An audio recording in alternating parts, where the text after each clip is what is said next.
Gloire à Dieu. Seulement par le sang de Jésus. Il est vrai que l'œuvre de Jésus à la croix est une œuvre parfaite pour chacun d'entre nous. Et combien nous voulons de tout notre cœur le célébrer encore, le louer de tout notre cœur. Amen. Nous vous saluons tous dans le nom de Jésus. Nous saluons également nos frères et sœurs qui sont sur le Zoom. Que Dieu les bénisse et que Dieu leur fasse du bien. Nous sommes heureux de pouvoir nous retrouver. Amen. Gloire à Dieu. Et nous espérons bientôt, ceux qui sont sur le Zoom, vous avoir au milieu de nous. Que Dieu vous bénisse. Amen. Et combien je crois qu'il est important pour nous de pouvoir nous approcher de Dieu et d'être reconnaissants vis-à-vis de tout ce que Dieu a fait pour nous. Alléluia. Et combien Dieu est bon, Dieu est grand, Dieu est merveilleux. Alléluia. Dites-moi, est-ce que vous vous souvenez de ce que nous nous sommes entretenus la semaine dernière? Amen. Amen. Voilà, on a entendu notre brave Nicolas, vaillant héros. Alléluia. C'est vrai que nous nous sommes arrêtés sur Gédéon, pas Gédéon, c'est Gédéon. Voilà. Et cet homme qui un jour en a eu assez. Il en a eu assez de voir l'ennemi venir piller son bien. Il en a eu assez de voir Madian venir et réellement détruire toutes les récoltes, prendre tout ce qu'il y avait en Israël. Pourquoi? Parce qu'Israël avait tourné le dos à Dieu. Et malheureusement, quand on tourne le dos à Dieu, il en est un qui en profite et qui prend la place. Ça, immanquablement. Et Madian était là, pillant tout ce que Israël avait semé et réellement détruisant réellement toutes choses. Et n'oublions jamais qu'il en est un qui a une seule idée, c'est de détruire l'œuvre de Dieu, détruire ce que Dieu a créé et également détruire nos vies, nos cœurs. Mais que Dieu fasse que nous puissions ce matin encore tourner nos regards vers le Seigneur. Amen. Prendre position. Comme Gédéon a pris position. Il a dit maintenant, ça suffit. Ça vous est arrivé de dire un jour, ça suffit? Vous l'avez peut-être dit vis-à-vis de vos enfants qui vous en mettaient une tête comme cela, je ne sais pas. Mais il y a des moments où on dit, ça suffit. Et Gédéon, il a dit, ça suffit. Et ça, Dieu l'a vu. Et je crois que quand on prend position, Dieu le voit. Dieu le voit. Et réellement, Dieu l'a vu. Et il est venu. Et la Bible dit qu'il va s'asseoir dans le livre des Juges, chapitre 6. Il va s'asseoir sur le térébinthe. C'était l'arbre sacré où il y avait les palabres à cette époque-là. Et il va s'asseoir sur le térébinthe et il va regarder, il va observer Gédéon. Gédéon qui va prendre position. Il va aller dans le pressoir pour battre le froment, pour le mettre à l'abri de Madian. Et combien la Bible nous montre que Gédéon va réagir, mais Dieu va le voir. Et je crois que Dieu prend en compte chaque fois que nous prenons position. Le Seigneur prend en compte. Gloire à Dieu. Et combien je crois qu'il est important de pouvoir de tout notre cœur prendre position. Et là, l'ange de l'Éternel va lui dire, Dieu est avec toi. Vous savez que Dieu est avec tous ceux qui prennent position. Amen. Il est avec eux.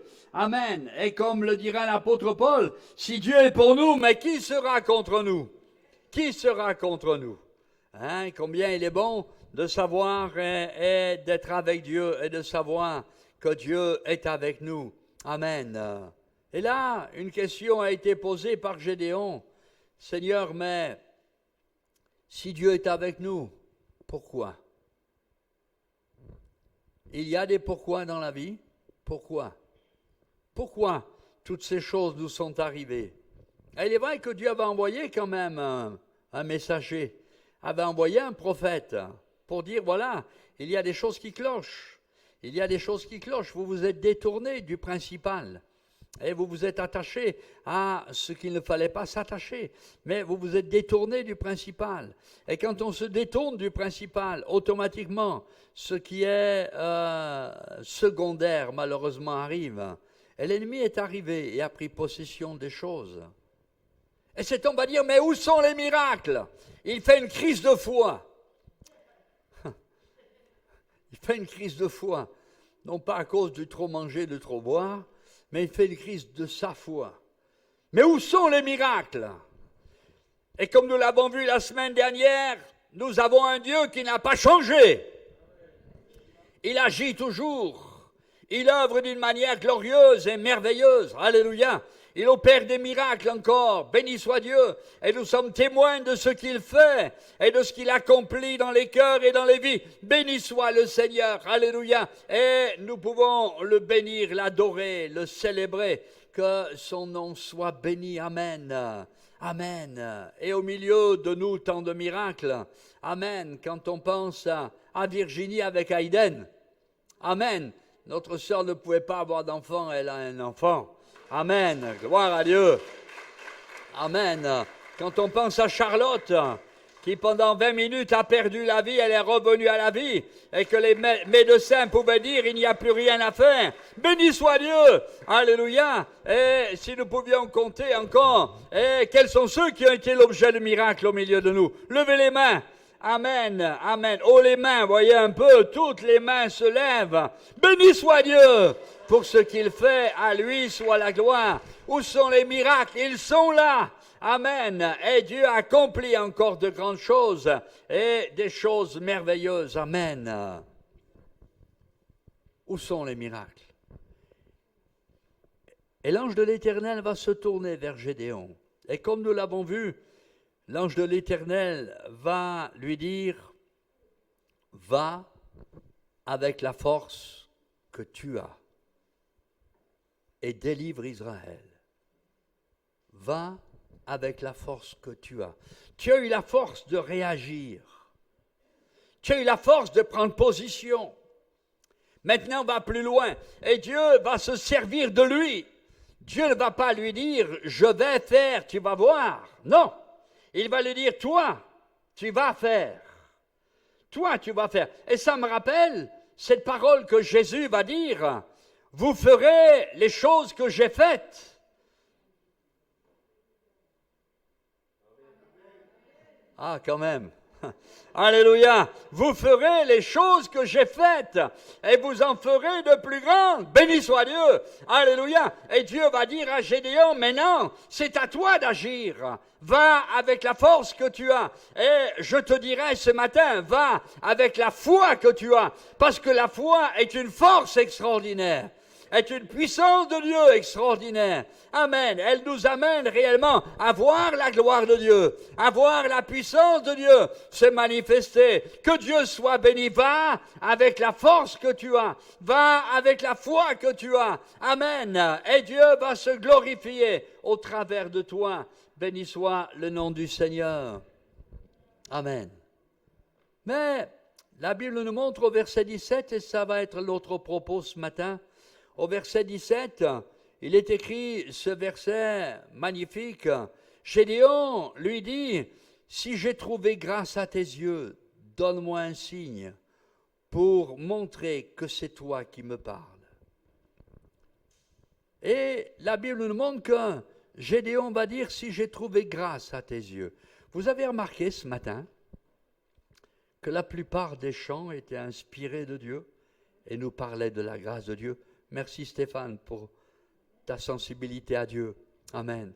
Nous parlait de la grâce de Dieu. La grâce. Si j'ai trouvé grâce à tes yeux.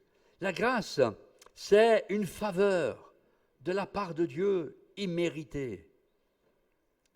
Vous croyez qu'on mérite la bénédiction de Dieu? Personne ne la mérite. Nous ne méritons rien. Mais Jésus, pour nous, quand même est venu. Amen. Et il a accompli pour nous ce que nous ne pouvions pas accomplir. La grâce.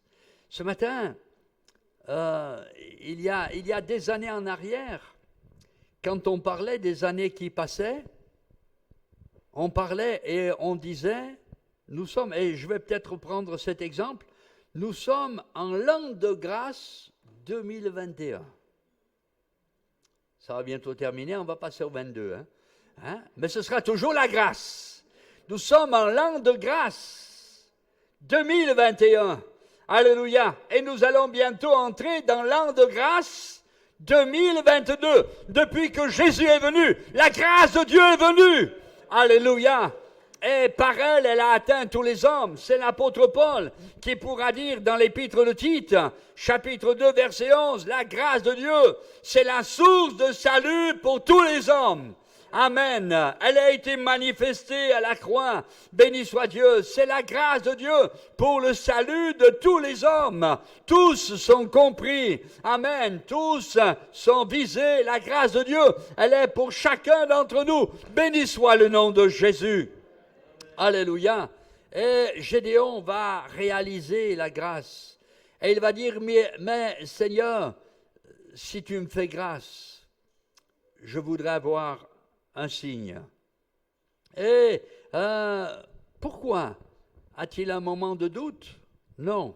Gédéon ne voulait pas prendre ses pensées pour la pensée de Dieu.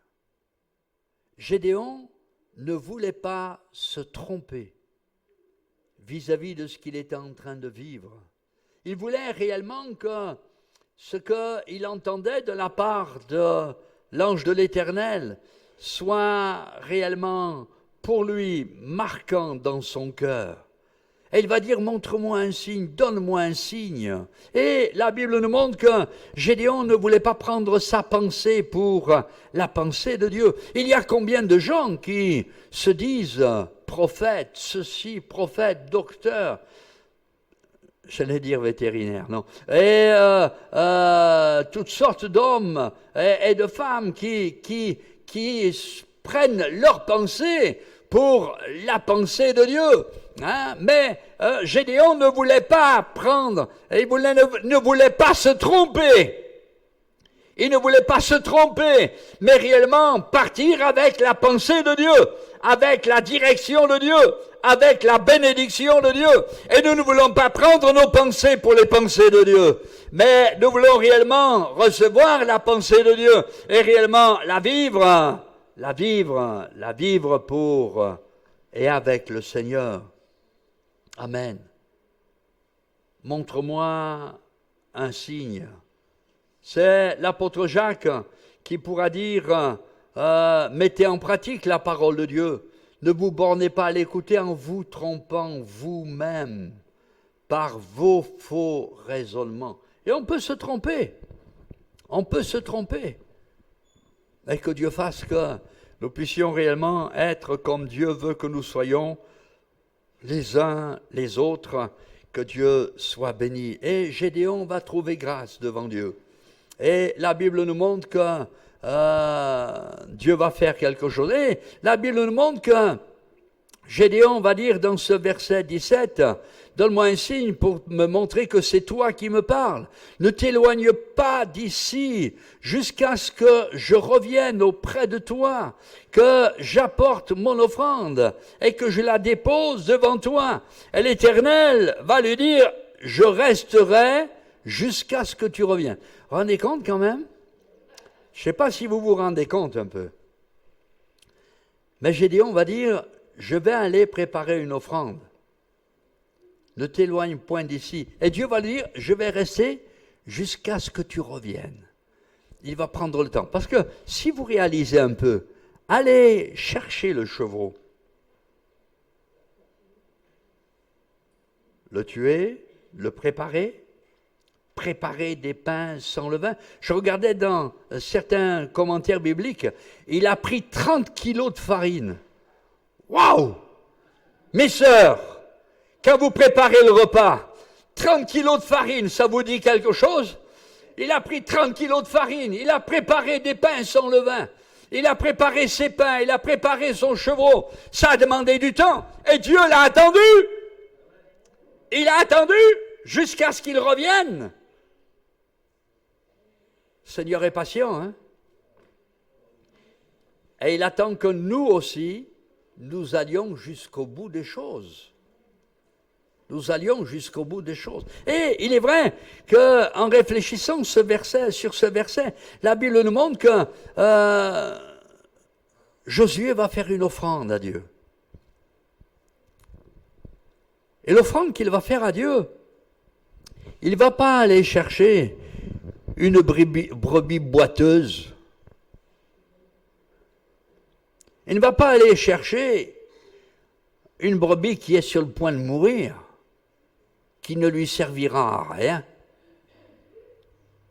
Il ne va pas dire à Dieu, je te donne le reste là. Je te donne le reste. Non, il va chercher un agneau, un chevreau.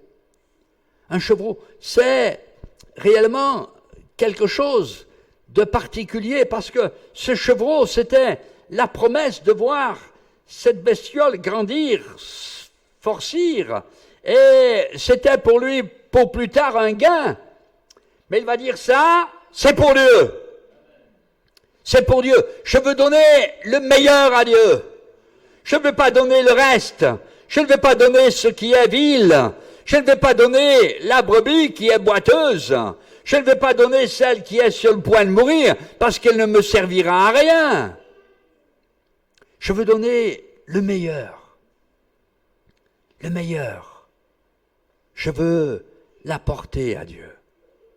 Et la Bible nous montre que cet homme a préparé le meilleur pour Dieu. Est-ce que nous sommes conscients ce matin que Dieu nous a donné le meilleur? Est-ce que vous en êtes conscients? Lorsque nous avons partagé le pain, le vin, nous nous sommes rendus compte que Jésus a donné sa vie pour nous. Jésus a donné sa vie pour nous. Et combien il a tout accompli à la croix pour chacun d'entre nous. Il a donné, et Dieu nous a donné le meilleur, ce qu'il avait le plus cher. Il nous a donné ce qu'il avait le plus précieux.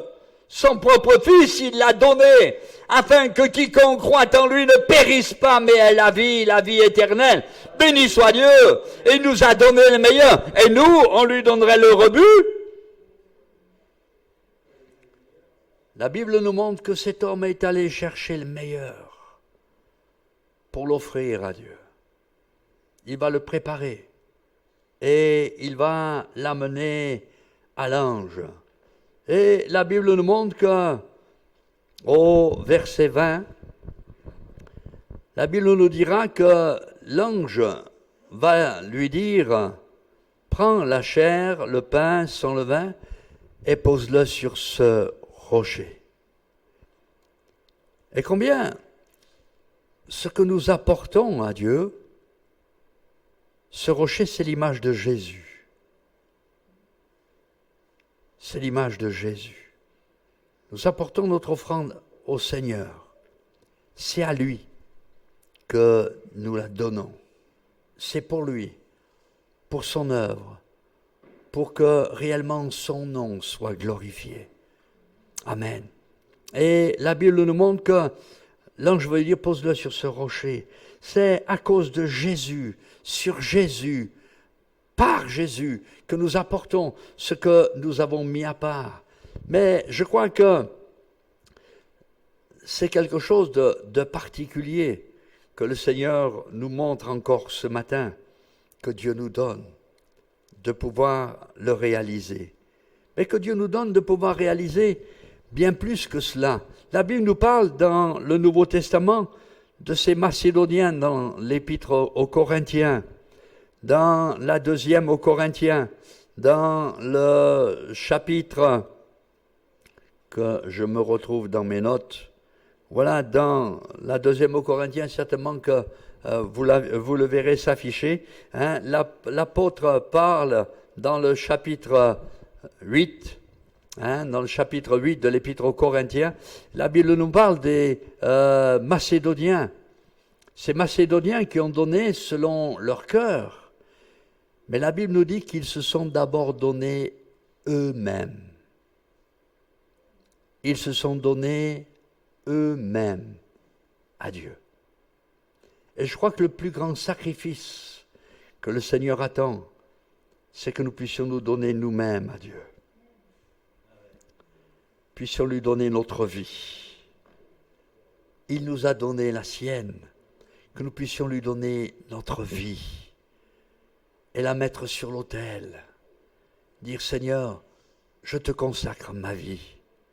Tu n'as pas hésité, toi, à me donner ta vie. Tu n'as pas hésité à venir, Seigneur. Tu n'as pas hésité à mourir sur la croix du Calvaire. Amen. Tu n'as pas hésité afin de pouvoir te donner et me donner la vie et la vie éternelle. Que Dieu soit béni. On se souvient un jour ce que les pharisiens, les sadducéens ont dit au Seigneur Jésus. Ils vont lui dire, montre-nous un miracle afin que nous puissions croire. Et Jésus va leur répondre, il ne vous sera donné aucun autre miracle que celui de Jonas. Vous connaissez le miracle de Jonas? Il est resté 3 jours, 3 nuits dans le ventre d'un poisson. Et il n'a pas pu rester dans le ventre du poisson, le poisson l'a vomi. Et la Bible nous montre que Jésus est mort sur la croix et il est descendu 3 jours et 3 nuits dans les lieux infernaux. Et la Bible dit qu'il n'était pas possible que la mort le retienne.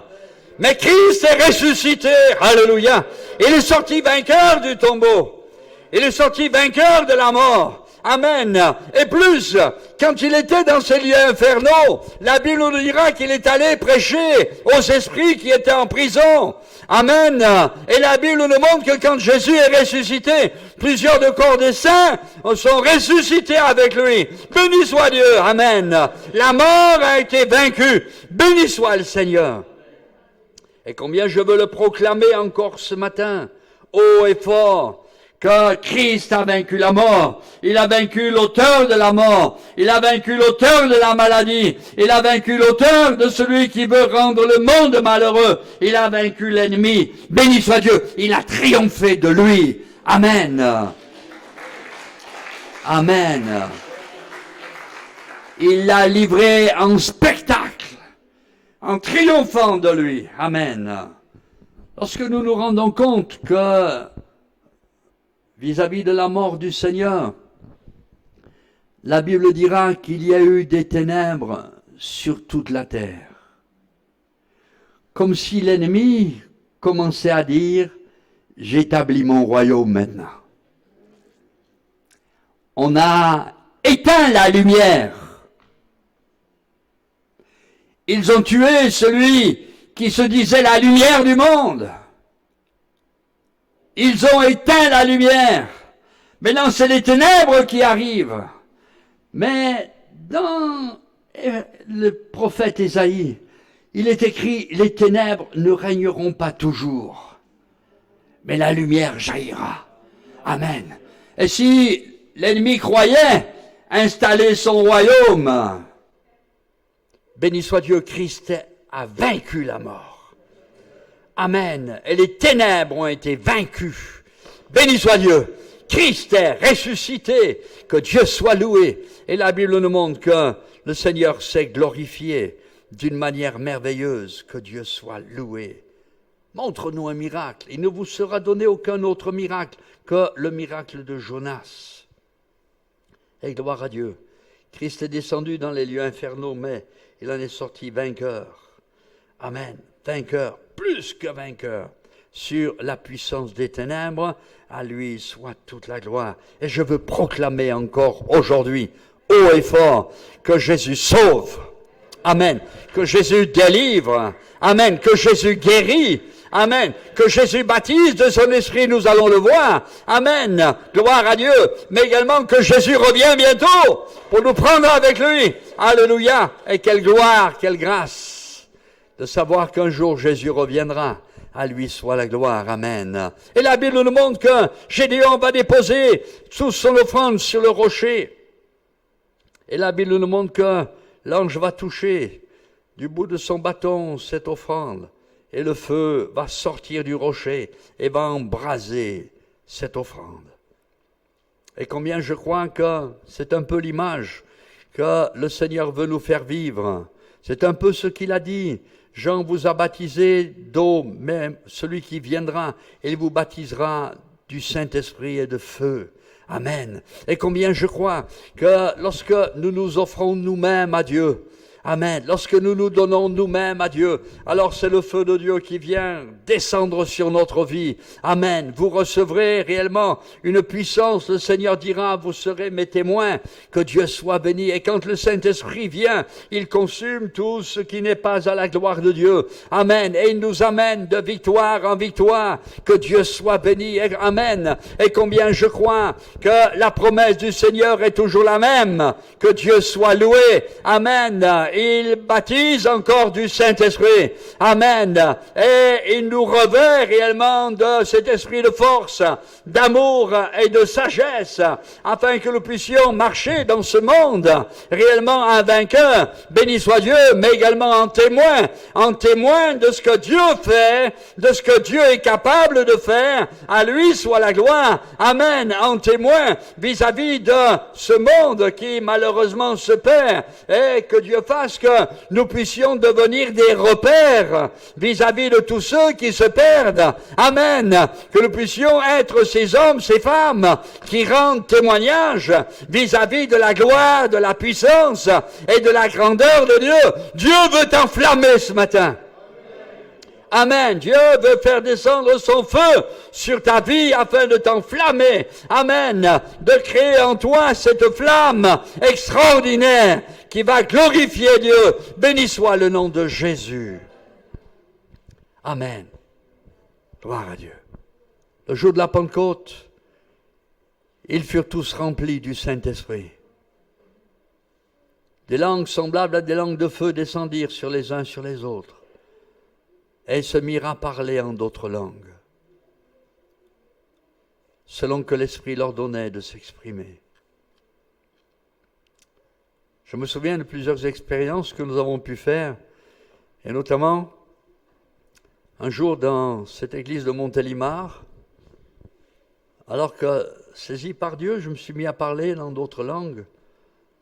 À la fin du culte, quelqu'un est venu me voir et me dit « Vous parlez bien l'anglais ?» Ah bon? Je n'ai jamais appris l'anglais. Jamais. Et combien par le Saint-Esprit, le Seigneur est capable de nous faire parler ces autres langues. Vous allez me dire, on ne les comprend pas toutes, mais la Bible dit qu'ils parleront la langue des hommes et des anges. Vous avez déjà entendu parler les anges, vous? Mais je crois que c'est un miracle de Dieu. Je vous ai raconté le miracle de cet homme de Dieu, il y a des années de cela. C'était le temps de la mobilisation pour partir en guerre, à la guerre d'Algérie. Et un pasteur avait été appelé justement à partir sous les drapeaux. Mais comme il s'occupait d'un groupe de chrétiens, il va prier, puis il n'avait pas du tout envie d'y aller. Il n'avait pas du tout envie d'y aller. Et je le comprends. Et il va prier, il va dire, je vais passer du temps dans le jeûne et la prière, et je vais prier pour que réellement je ne parte pas. Et il va se mettre à genoux, il va prier. Et puis un de ses collègues est venu se mettre à genoux à côté de lui. Et puis le premier, alors qu'il priait, a été saisi par le Saint-Esprit, il s'est mis à parler en langue. Et l'autre à côté va prier, Seigneur, tu béniras mon frère qui va partir en Algérie. Alors le premier dit, attends, moi je prie pour pas y aller, toi tu pries pour que Dieu me garde. Qu'est-ce que ça veut dire ça? Et l'autre lui dit, mais là tu viens de parler en allemand. Alors qu'il ne connaissait pas un mot d'allemand. Tu viens de parler en allemand. Et tu viens de dire, Seigneur, tu me garderas sur le front. Et tu béniras le troupeau que je vais laisser. Nous ne savons pas toujours ce qui est bon de demander dans nos prières, mais le Saint-Esprit nous aide dans nos faiblesses. Et il intercède par nous, par des soupirs inexprimables. Que Dieu soit béni. Amen.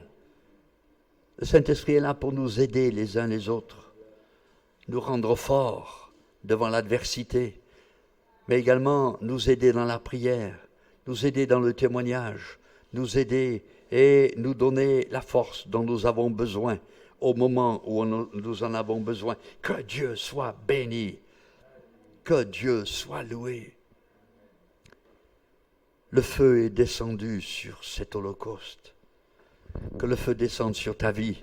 Donne ta vie à Dieu et il la consacrera. Amen.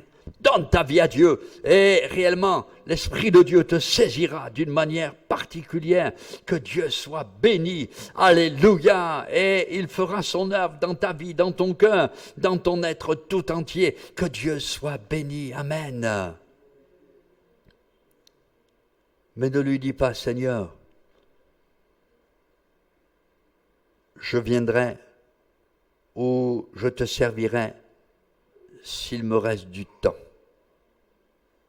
Non, c'est pas comme ça que ça marche. Seigneur, je veux d'abord te servir en premier. Amen.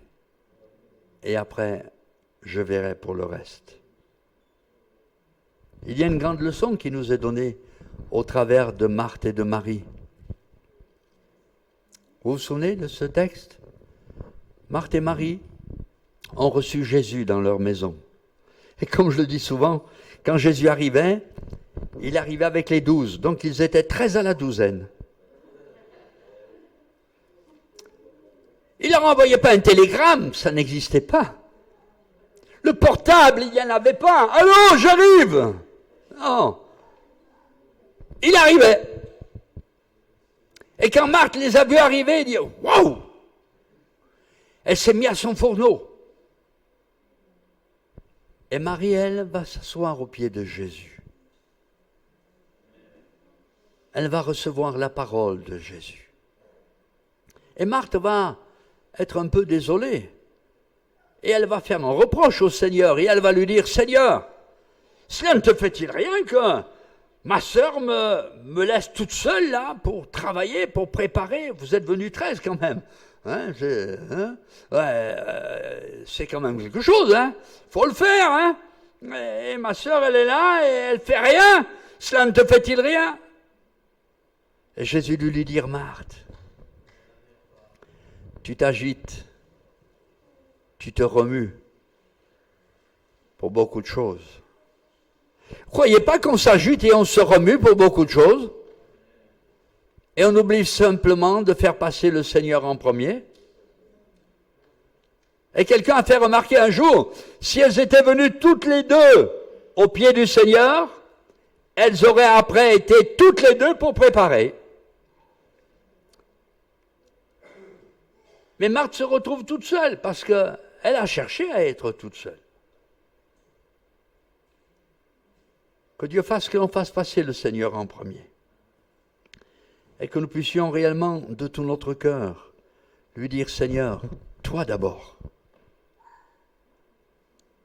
Cherchez d'abord le royaume et la justice de Dieu, et toutes choses vous seront données par-dessus. Amen. Cherchez d'abord le royaume et la justice de Dieu, et toutes choses vous seront données par-dessus. Que le Seigneur soit béni. Amen. L'apôtre Paul pourra dire aux Romains, donnez-vous vous-même à Dieu.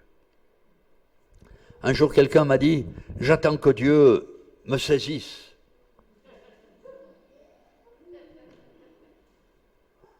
Dieu ne viole pas notre liberté, mais il veut que nous nous donnions nous-mêmes à Dieu.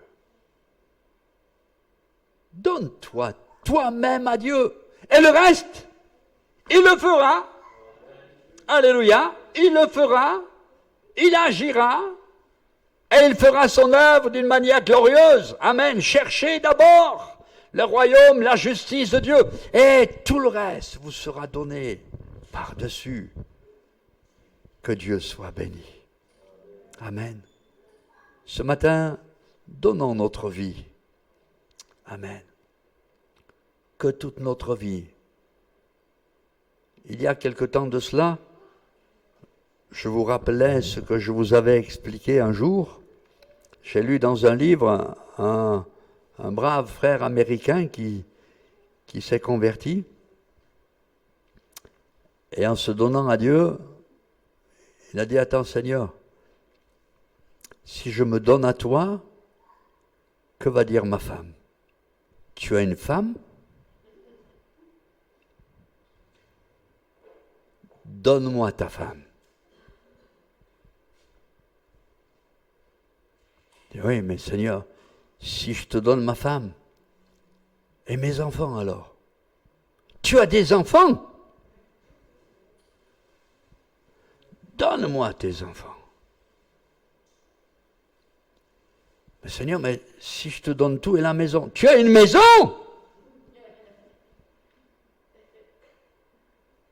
Donne-moi ta maison.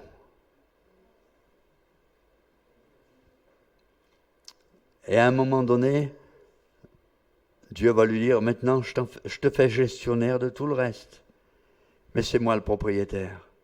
Alors il a planté un pieu, il a pris un pieu, et il est allé dans le jardin, et sur le panneau il était marqué, changement de propriétaire. Les voisins sont venus dire, vous déménagez, vous vendez? Il dit, non, non, maintenant c'est plus moi le propriétaire, c'est Dieu. Il agissait d'une manière très simple, hein, mais changement de propriétaire, c'est plus moi le propriétaire, c'est Dieu. Amen, c'est lui qui réellement va gérer, béni soit Dieu. Et dis-moi, si le Seigneur prend la possession de ta vie, ne prendra-t-il pas soin de toi? S'il prend la possession de tes enfants, ne prendra-t-il pas soin de tes enfants? S'il prend la possession de ta femme, ne prendra-t-il pas soin de ta femme? Ne prendra-t-il pas soin de tes affaires?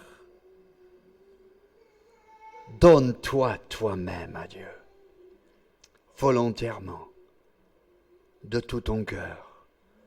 Et tout le reste, le Seigneur saura le gérer et saura intervenir. Que Dieu te bénisse ce matin. Que Dieu te bénisse abondamment et richement. Que Dieu soit loué. Amen. On va prier Dieu ensemble. Amen. Seigneur, nous avons ouvert simplement ta parole ce matin et je veux te demander que cette parole reste gravée dans les cœurs. Que nous puissions savoir que la plus grande des choses que tu attends de nous, c'est que nous puissions nous donner nous-mêmes à toi. Que nous puissions nous offrir sur ce rocher qu'est Jésus-Christ et te dire, Seigneur Jésus, je te donne ma vie tout entière. Seigneur, que ton esprit vienne, Seigneur, me revêtir, me remplir et me donner, Seigneur, d'être bouillant pour toi. Amen. Que tout ce qui est inutile puisse disparaître et que ce qui est utile, Seigneur, soit renouvelé dans ma vie. Merci, Seigneur, de bénir abondamment chacun d'entre nous et de te glorifier dans chacune de nos vies. À ton nom soit toute la gloire. À ton nom soit tout l'honneur. À ton nom, Seigneur, soit la reconnaissance de nos cœurs.